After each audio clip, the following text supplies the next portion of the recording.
This is Jeff Deist, and you're listening to the Human Action Podcast.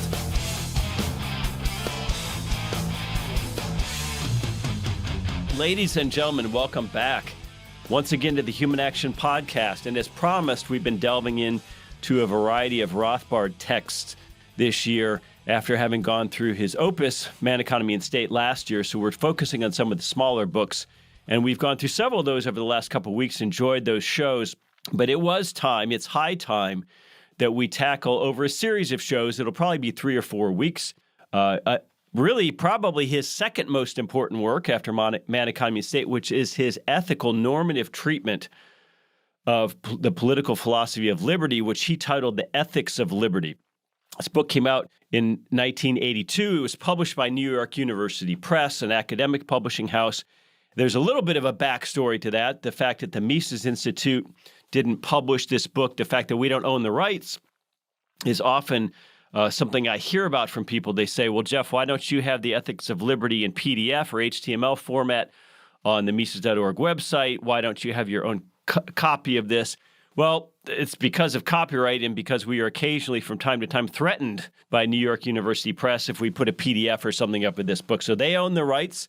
Unfortunately, we've paid them over the years. We've licensed our own version of the book, and that's the version we'll use for today's discussion, which came out in 1998.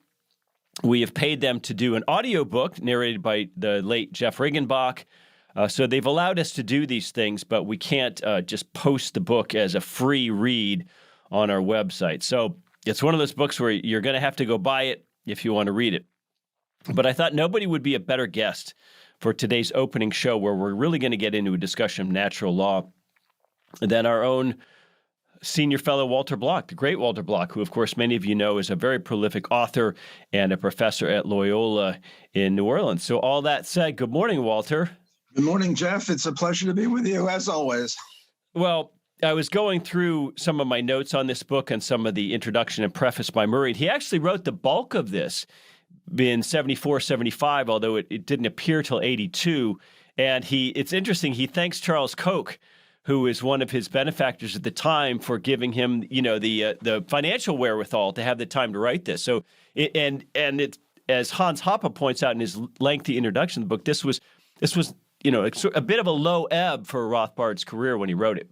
Well, I suppose that's true. It took 8 years from the time he wrote it to the time it got published. And usually an author likes to see his book out not in 8 years, not in 8 months, but 8 weeks. So this was a bit of a low, especially, at one time, Charles Koch and Murray Rothbard were buddies, were friends, were collaborators, were fellow travelers, were I don't know what, how to describe it. And then things fell apart, and they were no longer buddies or anything, and if anything, enemies. And I don't know, in my view, this is too bad, because Charles Koch, his middle name is Money, and he is promoting liberty in the way he sees fit.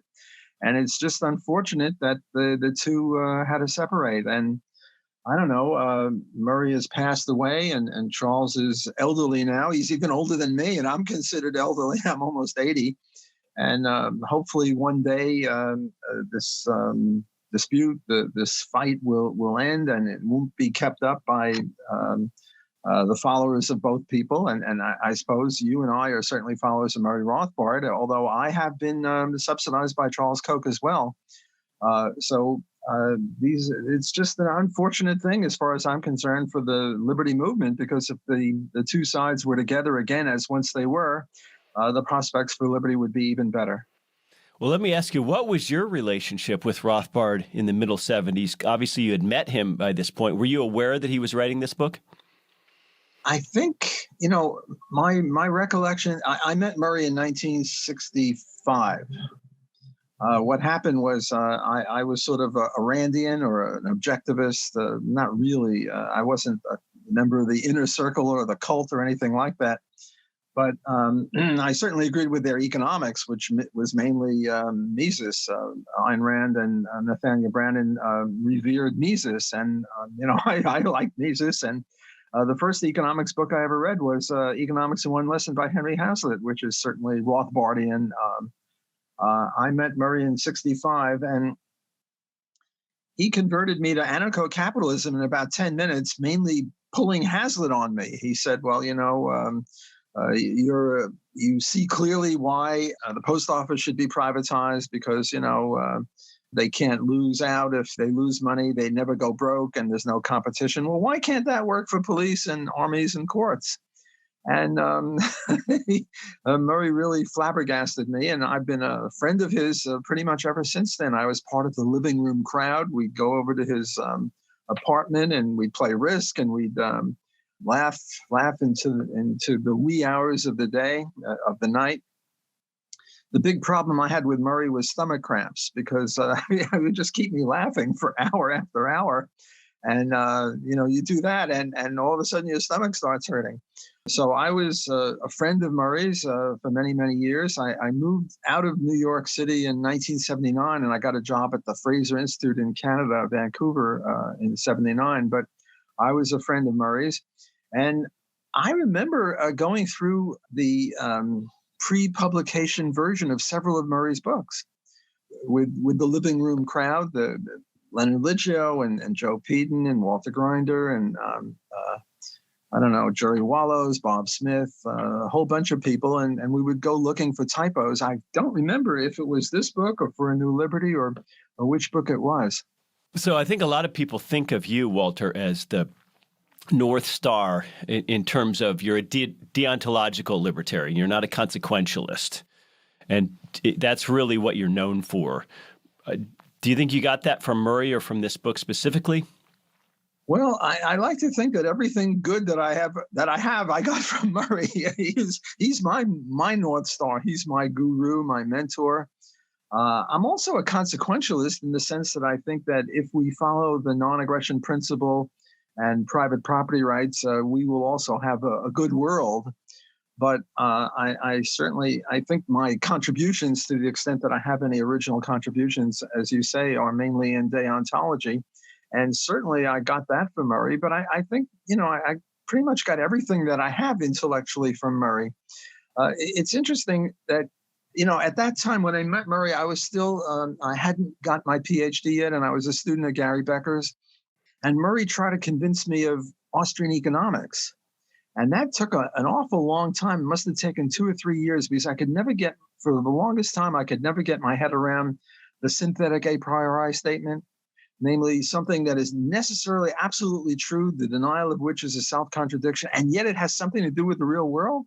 I was trained by Gary Becker as a sort of a logical positivist, namely if it's necessarily true, it's just a tautology, and it's just the way we use words like bachelors or unmarried men. But if it has something to do with the real world, well, then you have to test it. It's an empirical issue, and there's no laws in economics. It's just hypotheses. So I had a lot of trouble getting that through my thick head. But finally, I did, and I'm an Austrian also, thanks to Murray. But you're right. His advocacy of deontology, namely just following wherever it leads, the non-aggression principle and private property rights, I think is just brilliant and scintillatingly wonderful. And I'm happy to credit Murray with pretty much everything that I know and revere in this regard. So for anybody unfamiliar, Gary Becker was a Nobel Prize winner who was also Walter's mentor as he studied for his PhD. And I know that you have some correspondence over the years back and forth with Gary Becker by email before he passed away. Do you know if did he ever meet or interact with Murray Rothbard? No, I don't. Not to my knowledge. He might well have. I don't know that he did, okay. But he regarded Austrian economics as a cult. Him and Jim Buchanan had interactions with both of them, especially Gary Becker. And they regarded Austrian economics as a cult. And my PhD dissertation was on rent control. And as would be expected in a neoclassical school, I had to do a lot of econometric regression equations. And my independent variable was the amount of rent control that a city had in my observations with cities. In 1941, I think it was, or was it 42? Every city had rent control. And then in 45, when the war was over, a lot of cities ended their rent control, but in dribs and drabs over the years. So different cities had rent control for different amounts of time. And my thesis was that the more rent control a city had, the worse housing would be, holding everything else I could think of constant, such as, weather or income or wealth or whatever. And most of the time, I got the correct, correct signal, namely there was a negative relationship between more rent control and quality of housing. And usually I got statistical significance and all was well. But every once in a while, I would get the wrong sign, namely more rent control meant better housing. And sometimes, God forbid, it was even statistically significant. So what Gary Becker should have said, if he were really a non-cultist, and my thesis is that if you scratch a good neoclassical economist, you're going to find an Austrian, and Gary Becker was certainly a good neoclassical economist. What Gary Becker should have said is, I've got this young genius. I was young then. This is in the 60s. I've got this young genius who's going to turn over everything we know about rent control. Walter Block has shown that the rent control helps housing. But he didn't say that. What he said was, go out and do it again until you get it right. Well, what's testing what? I mean, is my econometrics testing the apodictic necessary condition that other things equal, the more rent control, the worse housing? No, rather the apodictic thing that we know about rent control is testing my econometric results. So Gary Becker really was an Austrian deep down, because he was saying, go do it again until you get it right. Namely, he knew what was right. He knew the economic law was that rent control is going to screw up housing. Whereas what he should have said, if he wanted to really cleave to his neoclassical economics, he should have said, well, maybe the law is wrong, because Walter has found out with his crummy econometric equations that rent control really helps housing. I mean, Bernie Sanders would love that. He loves rent control. He favors rent control all over the place. And Gary Becker should have supported Bernie Sanders, but he didn't. So he was really an Austrian, but he thought Austrianism was a cult. So I don't know. I never could convince Gary of his error. Well, it wasn't from lack of trying, right, Walter? Oh, I don't like to brag, but when it comes to pushiness, I'm number one. I keep going. Well, and as a New Yorker, you knew a lot about rent control, right? That was no coincidence that was your thesis. Now, I want to talk about the underpinning of the book, which I think Hans Hoppe does a good job of explaining. He's got a lengthy introduction, and I really encourage people to go to Mises.org and find this book, The Ethics of Liberty, the 1998 version with Hoppe's introduction. And so Rothbard wants to create an ethical bridge, a normative bridge between economics and laissez-faire political philosophy. And he roots this in property, which he views as a corollary which necessarily flows from self-ownership. But what struck me as interesting in Hoppe's intro was he said, for all of our talk in economics, we don't have a really coherent theory of property. And so how can we understand all these things like scarcity and trade-offs without having a theory of property? And he says this is sort of what's so important about Rothbard's effort here, is that we need a theory of property, and property per se, it either implies or requires some sort of ethical or normative justification. Yes, I think that Hans has done more than most people in solidifying that very point. And certainly Murray would ground ethics in property rights. I mean, the question is, you're now wearing a nice blue shirt. Suppose I come over and grab it. Have I violated your rights? Well, it all depends upon who is the rightful owner of that shirt. No, I never saw the shirt before. It's your shirt. Don't worry, I'm not coming over and grabbing your shirt. But the point is that we have no way of telling whether I'm a thief or not when I grab the shirt that's on your back, because just because the shirt is on your back doesn't mean you own it. So we have to have a theory of ownership. And Hans, I'm a big fan of Hans on many things, but perhaps the thing that I'm most a fan of his on is his argument from argument, namely that we get to determine the justification of the non-aggression principle based on the fact that the only way you can settle anything is through argument. And then Hans says, well, what do you need for argument to take place? Well, one of the things you need for argument to take place is ownership of the self and ownership of a place to stand and ownership of clothing and stuff like that.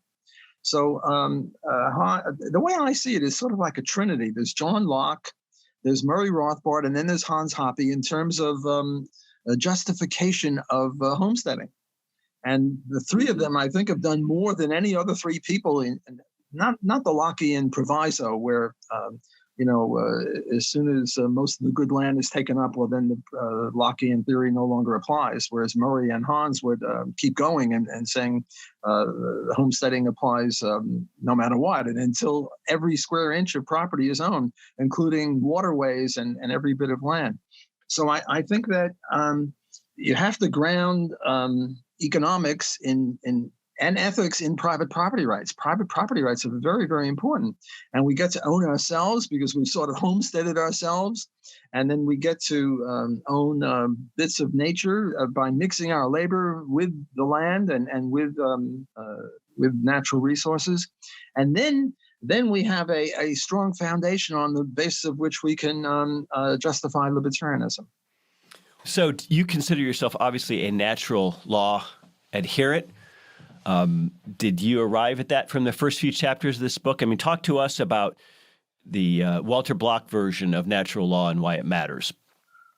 Well, no, I didn't get it from this book because this book came out in 1982, and I was a Rothbardian in 1965. So I didn't get it from this book, but this book certainly solidified things. It's interesting if you compare natural rights with Hans's argument from argument. Murray himself said that Hans's justification for the non-aggression principle was superior to his views on natural rights, which is very strange because when Hans came over to this country, to the United States, he was just a kid. He was like, I don't know, late 20s or something, and Murray was, 45 or 50. And Murray was the cock of the walk or the king of libertarianism or Mr. Libertarian, and Hans was just some young kid. Now, look, suppose a young Randian came up with something that Ayn Rand thought was better than what she did. What she would do is blackball this young kid, and she would kick him out of the movement. Well, Murray didn't do that at all. Instead, Murray supported Hans in this. So I think that this really does Murray a lot of credit, because when you're the leader of the movement and some follower of yours, and Hans was a follower of Murray's, comes up with something that you think is even better, usually the human nature is to not support that. But Murray, I think, gets great credit for acknowledging this sort of a thing. So yes, I'm a natural rightist in the sense that I think people have human rights. There is one area where I disagree with Murray, and this is on page 24 of the Ethics of Liberty. Right at the top, sometimes I joke that I'm not really an anarcho-capitalist. There is room for government, and my two exceptions, the two justifications for government is: first, government should compel everyone to read Man, Economy, and State and Human Action, and secondly, pagination. Because different versions of different books have slightly different pagination. So in my minarchist days, I say those are the two legitimate roles of government. Of course, I'm just kidding, but so when I say page 24, I don't know what page it is in your book, but what he starts out here is saying, particularly striking is the flaming prose of the great abolitionist William Lloyd Garrison applying natural rights theory in a revolutionary way to the question of slavery. The right to enjoy liberty is inalienable. Now, that's where I depart from Murray. And, whenever I disagree with Murray or Hans or Mises or any of those people, I have this niggling feeling in the back of my mind that I'm wrong because, those people are, really brilliant. And I'm just a plotter. I keep pushing, but I think of myself more as a plotter. Well, if liberty is inalienable, that means you can't sell it. Well, the scenario I like to pose in opposition to what Murray and Hans and pretty much every other libertarian, with the exception of Nozick and a few other people, is the following. My son, God forbid, has a horrible disease, and it'll cost $20 million to cure him. And I don't have anything like $20 million. And you, Jeff, have long wanted me to be your slave. I'll come to Auburn. I'll pick cotton there. I'll teach economics. And if you don't like the way I'm doing it, you can whip me and you can even kill me. I'm a slave, but I've agreed to it. Why did I agree? Because I value my son's life more than my freedom. Why did you agree to it? Because you are very rich. You're a Charles Koch. You valued my servitude more than the 20 million. So we each gained, as we know from every voluntary interaction, that there's a benefit in the ex ante sense at least, and usually in the ex post sense as well. So my view is that if you can't sell it, you really don't own it. There was this case where Wittgenstein was walking along the sidewalk with Norman Malcolm, his philosophy student at the time, although Norman Malcolm is now a famous philosopher in his own right. And Wittgenstein said to Norman Malcolm, I'll give you all these trees. They're your trees, provided you don't prevent the previous owners from doing whatever they want with these trees, and you don't do anything with these trees. The point is, you're not really owning those trees, because ownership means that you have a right to exclude other people from the trees and to do whatever you want with the trees. Well, look, if you really own that shirt, part of your ownership of that shirt is to be able to sell it. And Jeff, if I tell you you can't sell that shirt, well, to an extent, I've attenuated your ownership over that shirt. You don't really fully own it. You can give it away, you can burn it, but you can't sell it. Well, if I say you can't give it away and you can't burn it and you can't sell it and you can't prevent the previous owner, namely me, from doing what I want with that shirt, well, then you don't own that shirt at all. So my problem here is I think that if you can't sell something, you don't really own it. Well, if you can't sell yourself, you don't really own yourself. Well, if you don't really own yourself, we got problems. Right, but there's a difference between the concept of self and one's body, physical body. There's a difference between one's time and labor and one's will. So I think this is a pretty pedantic point you're making, Walter. In other words, you're not alienating your will. You're not alienating your.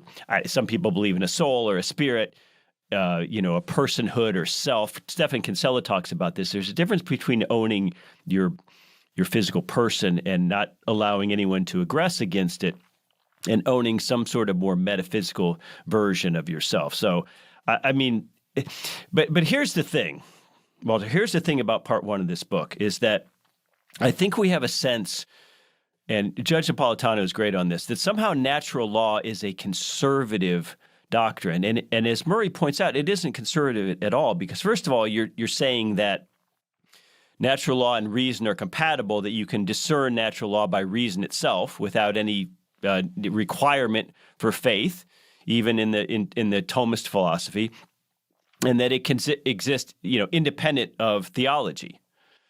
So this strikes me as a huge blow against relativism. Murray even brings up Leo Strauss.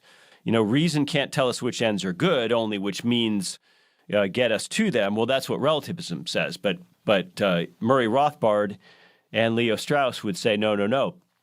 We can actually, use reason to discern good ends. And I would say anyone alienating their personhood into slavery is a bad end. Well, I don't think it's a bad end. I value my son's life more than my freedom. I think it's a great end that he's alive and I've now lost my my freedom. I don't think it's pedantic, and I agree with you about the will. But my answer to that is will schmill. I'm not talking about the will. What I'm talking about is if you whip me or kill me, are you a murderer? I mean, this goes to the very core of what libertarianism is all about. Now, with regard to Kinsella, Stephan Kinsella, who is another brilliant, exquisite libertarian philosopher, although he's a lawyer, but I count him as a brilliant scholar. I got into it once with him on a specific performance contract. So here's the deal. I'm a tightrope walker, and I walk along this tightrope, and I hire you, Jeff, to hold a net under me. And now in the middle of my performance, you decide to quit. And I have a gun, and I tell you, Jeff, if you walk away with that net, I'm going to shoot you. And the question is, do I have a right to impose upon you a specific performance contract? Now, Murray and Stephan say no. But I say yes, just because, Murray talks about, well, I hire you to sing at my wedding and you don't come. And, the usual answer to that is, well, you have to post a bond. And if you don't show up, you forfeit your bond. But I would say there should be two kinds of contracts. One, where there's just the bond, and the other, you agree to have a specific performance contract. I mean, contracts are pretty important. And if you agree to hold that net, you got to hold that net. You just can't walk away. And if I agree to be your slave, I can't run away. If I run away, I'm stealing your property. So I don't think this is pedantic at all. I think this goes to the very core of what libertarianism is all about. You know what this sounds like, Walter? This sounds like situational ethics. Could you elaborate on that? Well, if the tightrope walker has a contract with the guy to hold the net beneath him, it depends on the situation. If he shoots him during his performance because he's walking away, a lot of people would say, well, that's justified, because if he falls off the tightrope, now he's going to splat on the concrete. But if he shoots him in any other situation, that's clearly not allowable, because he's not going to die, or nothing that severe is going to happen. So that sounds relativistic. That sounds very un-Randian, the idea that ethics are situational. It sounds very highly subjective, Walter. You're sneaking economic subjectivity into objective normative ethics.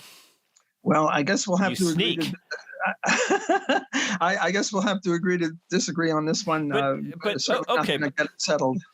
But let's just continue a little bit on this conservative thing. In other words, a lot of people, Mises himself, we'll get to Mises here in a bit, and his critiques of natural law.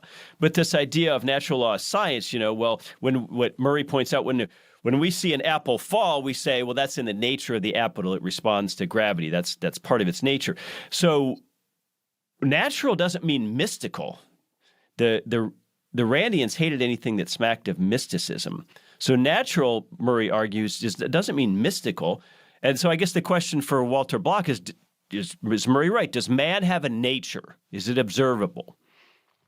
Oh, yes. I think man has a nature, and it's observable, and it's pro-freedom. We yearn for freedom. Even thieves want freedom for themselves. Even thieves object to being stolen from.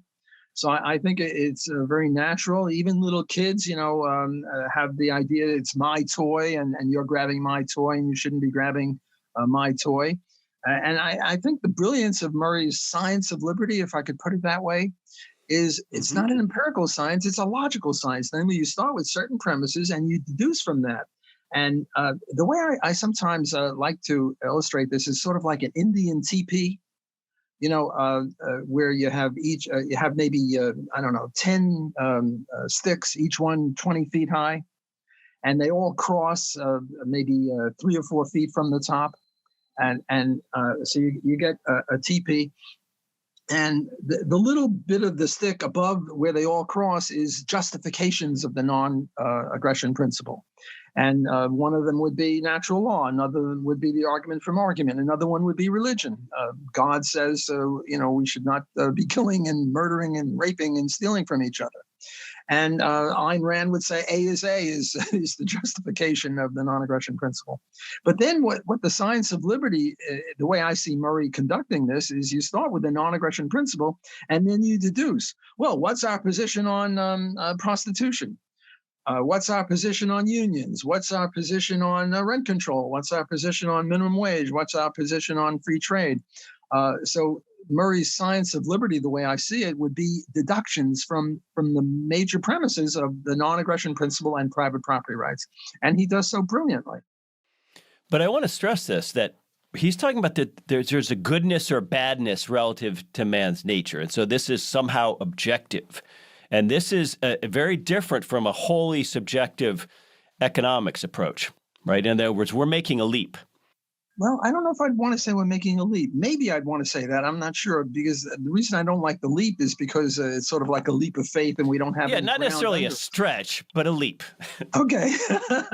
Well, I would just say we start from very firm foundations of the non-aggression principle and private property rights based on homesteading.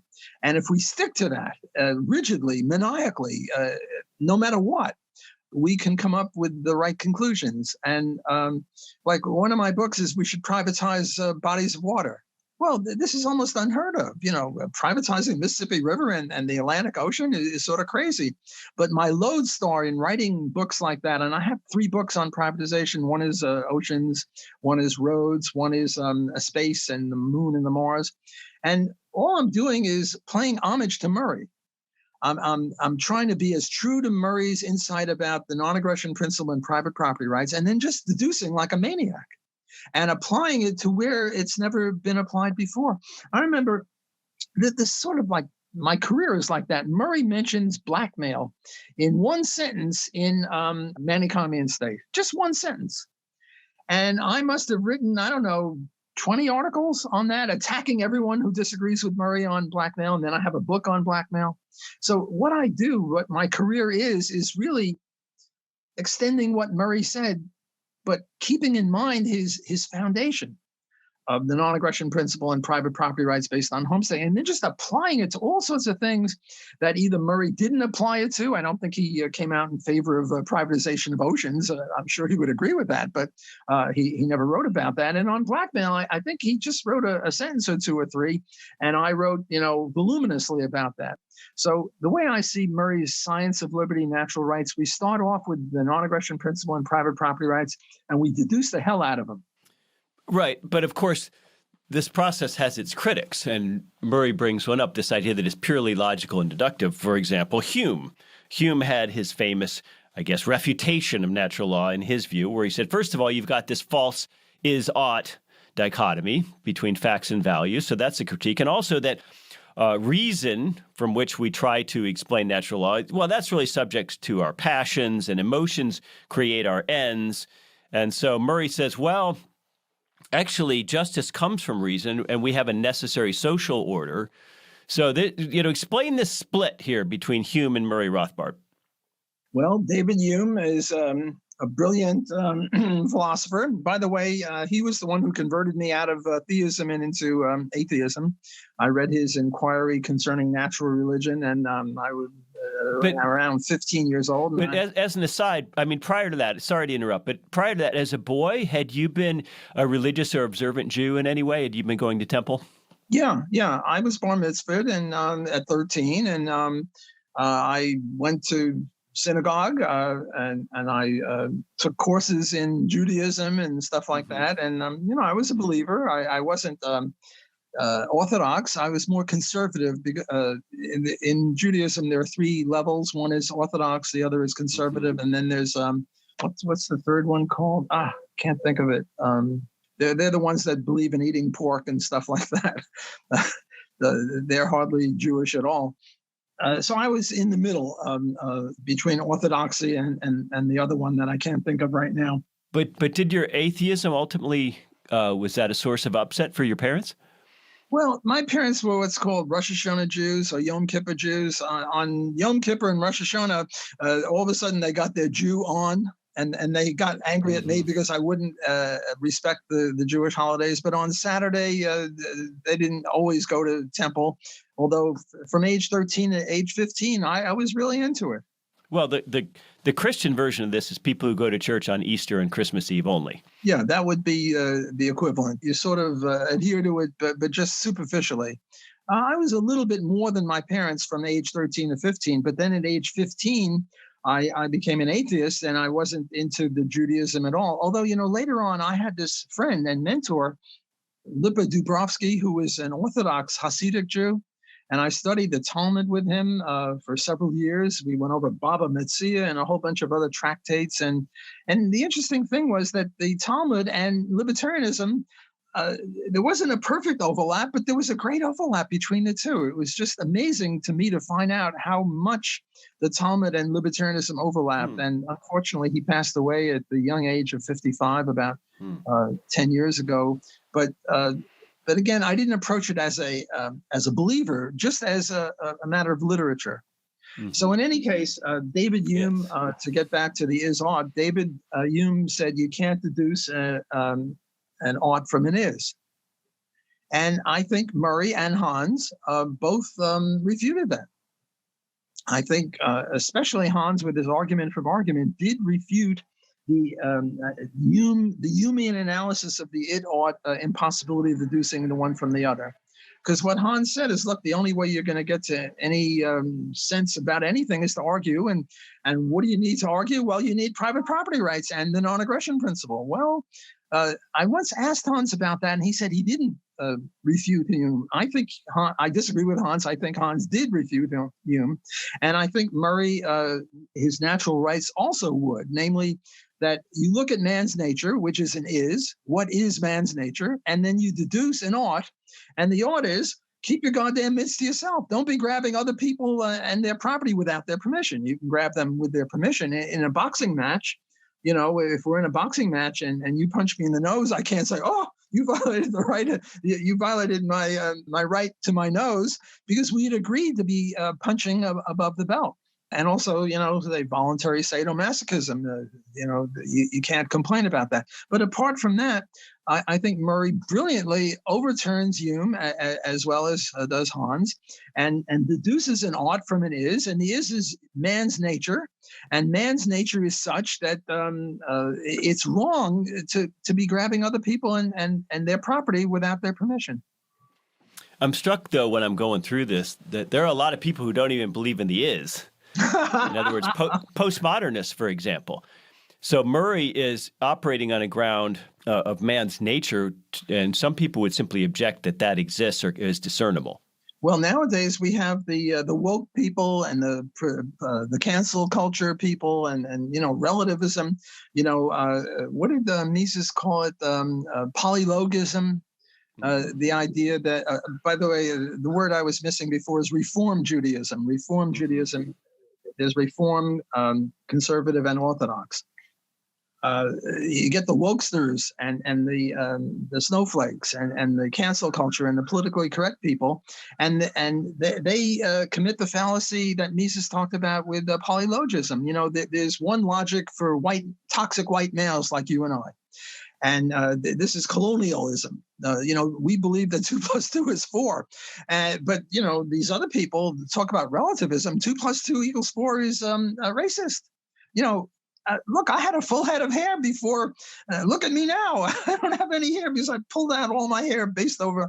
I'm kidding about that. I went naturally bald. But this is relativism up the wazoo. It's just ludicrous and crazy that different people have different logics, and there's black logic and white logic and gay logic and straight logic and male logic and maybe male and female.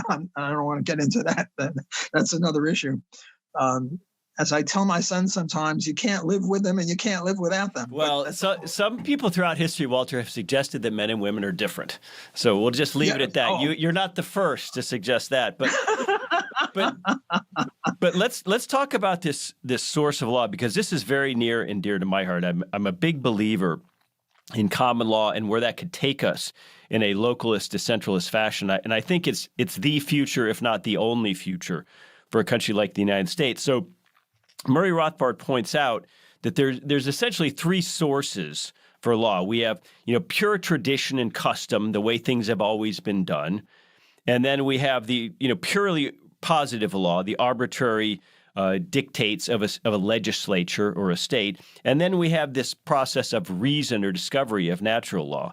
And so by rejecting both the traditional, which is oftentimes bound up in religious view of law and its source, Moses or whomever, and by also rejecting the idea of positive state law, what that leaves us with is natural is actually a radical concept. It's a modern concept in that sense. Yes. I wanted to say a little bit of good about tradition. And I remember Hayek saying, look, all tradition should be accepted unless we can come up with a reason why it's not good. For example, he said, the tradition of men wearing a tie, nothing really wrong with that. So, accept that. On the other hand, you have this thing in Sati in India where a man dies and they push the woman on his funeral pyre. Now that's tradition. That's law even in India. And what Hayek and what any libertarian would say is, come on, get a life. That's ridiculous. So there's nothing wrong with accepting tradition. And I think that's part of Murray's intellectual armature. There's nothing wrong with tradition, like opening a door and maybe shaking hands or, things like that. And we should accept all tradition. The presumption is the tradition, if it lasted for many centuries, there must be something good about it, and we can't think of what's good about it, so we still follow it anyway. Nothing wrong with it, unless we see a reason why we should overturn it, and then we overturn it. So we're not really against tradition. We're guided by tradition because tradition is the amalgamation of human experience, and most of our traditions are innocuous, like saying hello or, things like that. Present law, you really don't need a legislator to make present law. Well, maybe you could make a little bit of a case for it because when electricity first came into being or when the radio first came into being, and here Koch was not so bad. I'm not a big fan of Koch, but on radio, Koch was pretty good. Namely, this is private property rights in the ether or in the air, and we'd never had that before. And what Murray would say is, well, you have to extrapolate from reason. Namely, you have to apply fences on land to fences in radio waves. And you have to say, well, if I'm broadcasting on 650 megahertz or whatever it is, and you start broadcasting on 651 and you start jamming me, well, you're too close. Well, you have to go to 700 so that we can both have radio stations without. So maybe you need a little bit of legislative law for new kind of issues that have never been thought of by history. But apart from that, we have all the laws we need. Keep your midst to yourself is a great law. No murder, no rape, no theft, whatever. And again, the third one is natural reason or logic. And again, we deduce from the non-aggression principle and private property rights based on homesteading, and we don't go too far wrong. So I want to draw people's attention to page 24 of this book because it has, I think, one of the best definitions of rights I've ever read. And now it's by Professor Sadowski, James Sadowski, who apparently you knew, Walter. And he's talking about rights, purely in terms of people's property in their persons and material objects, rather than this sort of airy-fairy version of rights that we sometimes think of. And of course, for those of us who are irritated by people's failure to understand a very important distinction between positive and negative rights, I think Professor Sadowski has given us just a great short paragraph to explain it. Oh, yes. Sadowski was a Jesuit priest, and Sadowski was a Rothbardian. Now, you might say, well, that's a contradiction. You can't be a Rothbardian and a Jesuit priest. There are 3 Jesuit priests that I know of, James Shaw, a guy named Francis, I think, and Jim Sadowski, who are Jesuits. And, I teach at a Jesuit school, Loyola. And my analysis of the Jesuits is that they're 180 degrees away from where they started. In 1540, the Jesuits and the Dominicans started the School of Salamanca. And the School of Salamanca was a precursor to Austrianism. The just price was the market price. The just wage was the market wage. Profit was good. And now you look at most Jesuits, except for Sadowski and 2 or 3 others, and they're Marxists. Well, they're just the opposite. They're socialists, which is very much the opposite of the way the Jesuit order first started. So yes, I knew Jim Sadowski. He was part of the living room crowd. He would come to Murray's living room and argue with Murray over very fine points, but argue from within the Rothbardian viewpoint. In other words, he accepted the premises and he just came to different conclusions. And he would ask Murray about all sorts of weird questions like, suppose a monkey throws a man through the window, who pays for the window? Sort of exotic kind of cases like that. So yes, and shall I read or shall you read on page 24 what Sadowski says? Well, I guess the point is that the rights are in relation to individuals and their material property. They're not something that requires other people to do things. But go ahead, read the quote. It's a great quote. And for those of us who are irritated by the concept of positive rights, I think this is perhaps the best definition I've read of what I think negative rights are.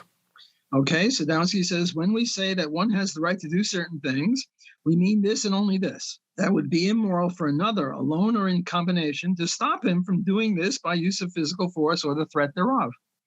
We do not mean that any use a man makes of his property with the limits set forth is necessarily a moral use. So take prostitution. Yes, take it. I'm not in favor of prostitution. I don't go to prostitutes. I just say, take it to where it should be. In other words, a lot of the goofy laws we have against prostitution actually force it into dangerous locales and that sort of thing. So it's all very silly, like any prohibition. Absolutely. Well, not any prohibition. I mean, we do want to prohibit murder, but look, I have a wife, I have a daughter, I have a mother, I have a sister. Well, my mother passed away. I wouldn't want any of them to be a prostitute, but if they were, God forbid, I wouldn't want them to go to jail for it. Because if they limit themselves to consensual acts between adults, it's not a violation of rights. But we libertarians don't have to be hippies. We libertarians don't have to be lefties. We libertarians don't have to like prostitution. We could say that prostitution is immoral, and that is my view as it happens, but not qua libertarian, because I'm not a thick libertarian. I'm a thin libertarian. Okay, but how about a community with an HOA which says you may not engage in prostitution within this housing development, either as a provider or a customer? Oh, absolutely. They have that right. I was once visiting somebody at a condo, and he was complaining. He was a libertarian. He's complaining that the condo makes all sorts of weird rules. You have to have a certain kind of fence, and even your draperies have to be a certain color. And he was complaining. And I said, hey, get a life. You agreed to this, for goodness sakes. If you didn't like it, go to another condo, or, don't go to a condo, or don't go to a gated community.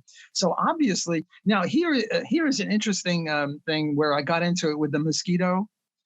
We're talking about, what was it? Front lawn fornicators. And Dr. Block is referring to the blogger Bionic Mosquito. Right. Yeah. Bionic Mosquito, a very insightful, incisive libertarian theorist. But he and I disagreed on this. And the front lawn fornicator gets out on his front lawn and starts fornicating. But it's his front lawn. And fornicating on a voluntary basis is not a violation of rights. And yet it scares the horses and the kids. And, it's a big pain in the neck. And what he says is you need more than the non-aggression principle to make libertarianism work. And I said, no, you don't. All you have to do is have a HOA or a condo or a co-op or whatever, and you pass a rule that no front lawn fornicating. And there could be other condos or HOAs where front lawn fornicating is required. Right. But okay. But you know what's easier, Walter, than having a predatory state which passes unjust laws and enforces all this stuff by putting people in jail? And you know what's even better than having an HOA is actually having a halfway decent society where it just never dawns on people to fornicate in the front yard. How about that? I mean, sometimes we overthink this stuff. Well, I'm not so sure. I mean, when you said that, we shouldn't think of a good society where nobody would think of prostitution. Well, there are people that, can't get a woman to go to bed with them unless they pay. And should they have a right to do that? And should women have a right to sell their sexual services? Yes. Again, I personally don't adhere to that. I don't like it. I don't support it. But I don't want them to go to jail. And also, I don't want them excluded from society. I mean, because they're not violating rights. Well, let's get back briefly here to Mises. So the idea is that Mises made the argument for laissez-faire society based on purely utilitarian grounds, and then Murray Rothbard comes along in the ethics of liberty and creates a normative system or structure based on natural law to justify a laissez-faire society. And then, at least in theory, Hoppe comes along and takes all of this a step further into a purely argumentative or pure logic justification for laissez-faire without any normative component per se. So when we go back to human action, there's several spots where we can find Mises's critiques, but I found one that I thought was pithy and pretty bold. So I just want to get your take, Walter, on this. This is towards the end of Human Action, a section called The Government and the Market. So I'm quoting Mises here. He says, from the notion of natural law, some people deduce, we've talked about that, the justice of the institution of private property in the means of production. Exactly what Murray attempted to do. Other people resort to natural law for the justification of the abolition of private property in the means of production. As the idea of natural law is quite arbitrary, such discussions are not open to settlement. So he's viewing this very differently. Well, I think Mises is wrong. I mean, with all due respect, Mises is either the first or the second best economist that ever lived, and Murray would be the other. And I'm not sure, just like I'm not sure about Bach and Mozart, I'm not sure about Murray and Mises. But I think Mises is wrong here. Just because some people make a mistake in their deduction and deduce from natural rights that private property, I mean, what's his name? Who is the one that said property is theft? Proudhon. Proudhon said property is theft. And the whole point is you can't have theft unless you have private property. If we didn't have private property, there couldn't even be theft. So Proudhon is, just totally wrong. And Mises, I think, is wrong. Look, 7 is bigger than 8. 8 is bigger than 9. And therefore, 7 is bigger than 9. I just made a syllogism, right? 7 is bigger than 8, 8 is bigger than 9, therefore 7 is bigger than 9. Well, my logic was impeccable, but I started out with a wrong premise, and I came up with 3 fallacious things. The major, the minor premise, and the conclusion are all wrong, and yet my logic was correct. So that would be the opposite of what Mises is doing. What Mises is doing is saying, well, because some people use natural rights and they come up with the wrong conclusion, therefore natural rights is wrong. Well, that's crazy. Some people use logic and they come up with the wrong example. That doesn't mean logic is wrong. It means, as in my example of 7, 8, and 9, that just means that they deduced they made a mistake in their deduction.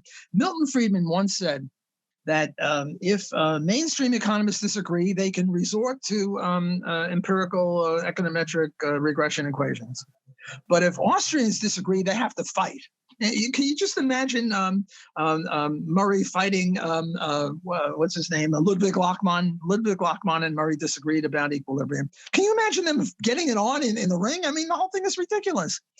Milton Friedman is wrong here. If 2 Austrians disagree, I disagreed with Roger Garrison on the triangle or something. We don't have to fight, for God's sakes. We just go back to the logic and we discuss it. So Mises, I think, makes a misstep here when he says that since some people deduce incorrectly from natural rights, therefore natural rights is wrong. Well, some people deduce wrong from empirical stuff. Carden Kruger had empirical stuff on the minimum wage. They got it all wrong. That means we should throw out empirical investigations? No. Well, there's a lot to this book. We're going to go through the rest of it over the subsequent weeks and subsequent shows. And nobody would be better than Walter Block to wrestle with all the philosophical and logical assumptions in part 1 of this book. So, Walter, I want to thank you for your time. Jeff, thanks for having me on your show. It's always a pleasure. I want to recommend the book to people. We will post links to it with this show. We will also post links to Hoppe's introduction and some of the other articles which Walter Block mentioned. Unfortunately, we can't give you the book as a free download or as a free readable PDF or HTML, but we can give you a discount. Just go to the Mises.org bookstore and use HAPOD for Human Action Podcast. You will get 10% off the purchase price of the book. And we're looking forward very much to going through the remainder of this book with people like Stephan Kinsella over the next coming weeks. So all that said, Walter, thanks again. And ladies and gentlemen, have a great weekend. The Human Action Podcast is available on iTunes, SoundCloud, Stitcher, Spotify, Google Play, and on Mises.org. Subscribe to get new episodes every week, and find more content like this on Mises.org.